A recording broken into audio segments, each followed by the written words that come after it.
জীবনটাকে সুন্দর করে সাজায় নাও। ফজর যখন আজান দেবে, সব তোমার মন থেকে যদি তুমি ফ্রেশ হয়ে যদি ঘুম থেকে উঠে যদি আজান শোনার সঙ্গে সঙ্গে যদি ওযু বানায় নাও, হাত ধুইবা, হাতের সগীরা গুনাহগুলো মাফ হয়ে যাবে। মুখমণ্ডল ধৌত করবে, মুখের সগীরা গুনাহগুলো মাফ হয়ে যাবে। এরপরে মাথা মাসে করবে, মাথার সগীরা গুনাহগুলো মাফ হয়ে যাবে। দুই হাত দুই পা ধৌত করবে, হাত পায়ের গুনাহগুলো মাফ হয়ে যাবে। হেঁটে হেঁটে যাবে, ফজরের সময় পড়তে যাবে নামাজ, চোখের জ্যোতি ভালো হয়ে যাবে, শিশির গুলো তোমার চোখে পড়বে, নামাজ পড়বে, রুকু করবে, সেজদা দেবে।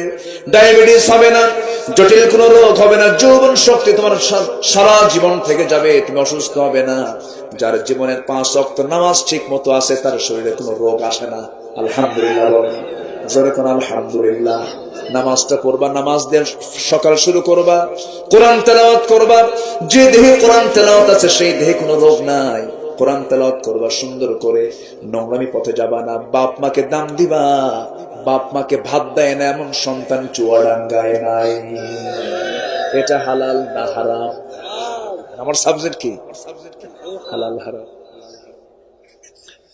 হ্যাঁ, এই তো। আমার কি কথাগুলো বলার দরকার আছে নাকি বলেন?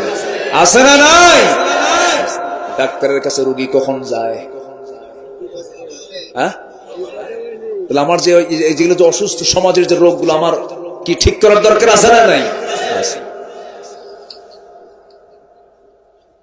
সেদিন নাটোরে আমার মাহফিল, নাটোর না কোথায় যেন মাহফিল, একটা চিঠি আসছে, একটা বুড়া মান হাত কাঁপানো চিঠি, মানে কাঁপতে কাঁপতে উনি একটা চিঠি লিখেছেন।